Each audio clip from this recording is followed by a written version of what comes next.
welcome to this installment of the 710A Bond Meter tutorial series. My name is Richard Steiner and I'm an applications engineer here at TEGAM. Today we're going to be going over the basic operations of the 710A. The 710A has 5 ranges and an automatic mode. To select a range from the lowest range, simply press the up key or the down key to go back to the range lower. There's 5 ranges to choose from.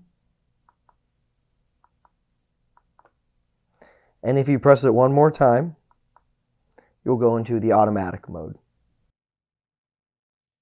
The 710A has several display indicators to give you additional information about the measurement being taken. Over. This means that the measurement's over range. If possible, change to a higher range by pressing the up key. Under. This means that the measurement is 10% or less of the range. If possible, you can change to a lower range by pressing the down key. The 710A features open lead detection on all ranges. A current is sourced between the Kelvin connectors in order to determine whether or not the connection is closed or open. If the unit detects an open circuit in either channel, it will illuminate the open annunciator along with the channel that the unit has detected an open circuit in.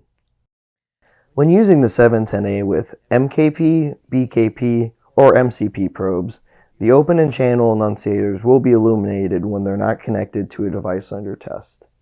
If using the Kelvin clips, the word no DUT, which stands for no device under test, will be on the screen until a device under test is hooked up to the instrument.